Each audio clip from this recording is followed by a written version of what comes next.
On va revenir justement, tout à l'heure on parlait justement des signes annonciateurs Ouais. de l'imam Mahdi. En plus, le titre de l'émission, c'est que le Mahdi est là, donc il y a eu ces signes qui se sont produits. Et d'ailleurs, le frère James Fitness nous dit que pendant 2 années consécutives, 1894 et 1895, il y a eu 2 éclipses lunaires et solaires qui se sont produites pendant le même mois du Ramadan. Nous savons que ces éclipses sont les signes en faveur du Mahdi. Il dit que cette année 2025, pendant ce même mois du Ramadan, donc ça c'est celui qui le dit, hein, il y a 2 éclipses lunaires et solaires. N'y a-t-il pas là un avertissement du ciel afin que le monde se réveille avant une éventuelle punition divine?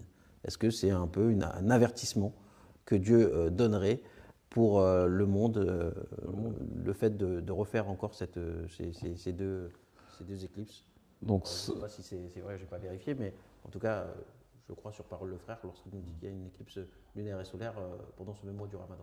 bon, après, ça pour question de punition, là, je lui laisse ses propos, c'est lui qui le dit. Mais par contre, ce qui est vrai, c'est qu'à l'époque du Messie premier, alayhi salam, le fait qu'il y ait des éclipses, le prophète sallallahu alayhi wa sallam avait dit il y avait un signe qui n'a jamais été pour aucun qui l'est pour notre Mahdi, c'est les éclipses solaires et lunaires. Il avait précisé exactement quand est-ce que ça allait arriver, les jours, et pendant le mois du Ramadan. Mais ces signes ont été, si vous voulez, se sont accomplis à l'époque du Messie premier, bien sûr, mais ont été aussi un gage de sa véracité. Donc, pour que ce signe s'accomplisse, il fallait que le prétendant puisse se désigner. Bien avant. Bien avant. Donc, il s'est désigné bien avant. Parce que là, tout le monde pourrait dire, ah maintenant, ça y est, je suis le Mahdi. Oui, je suis le Mahdi. Donc, il faut le faire avant. Donc, c'est un signe, c'est passé en 1894 et 1895. La communauté Ahmadiyya a été fondée c'est aujourd'hui, hein, en 1889, le 23 mars, justement 1889. Il y avait déjà eu, les gens avaient déjà prêté allégeance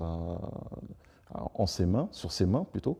Et donc ça veut dire 6 ans avant, il avait annoncé déjà au monde qu'il était cet envoyé que Dieu avait promis à l'humanité. Il avait annoncé qu'il y aurait des événements célestes. Célestes qui allaient attester justement. Et là, il y a eu cette attestation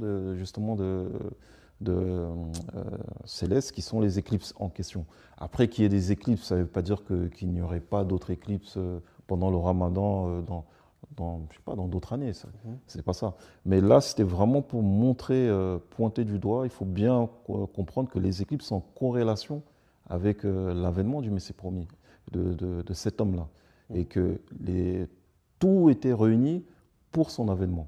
Il y a une chose, on le sait qu'en 1979, il y a eu justement cette invasion de la Mecque d'une personne qui disait que le Mahdi va venir et que lui était celui qui allait, être le précurseur en fait.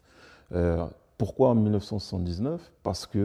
Pourquoi cette invasion de la Mecque ? Il a pris en otage la Mecque, après avec l'intervention du GIGN aussi qui est venu, qui les ont délogés, qui ont délogé cette personne-là qui était accompagnée d'un groupe, qui avait embrigadé un groupe avec lui, parce que à cette époque-là, c'était la fin du XIVe siècle. Et on sait que le Mahdi devait venir au XIVe siècle. Et le début du XVe siècle, donc, qui allait commencer, donc c'était le moment pour eux de pouvoir de forcer, on va dire, un peu cette venue, comme certains veulent faire, veulent forcer la venue en faisant toutes leurs bêtises, veulent forcer la venue du Messie. Eux, c'était plutôt le Mahdi. Pourquoi ? Parce que le XIVe siècle allait... Donc c'était des fanatiques en fait.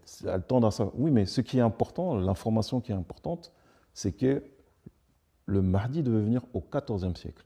Et effectivement, le Messie premier est venu au début du XIVe siècle. D'accord. C'est ça qu'il faut, je voulais retenir dans cette retenir. affaire. Et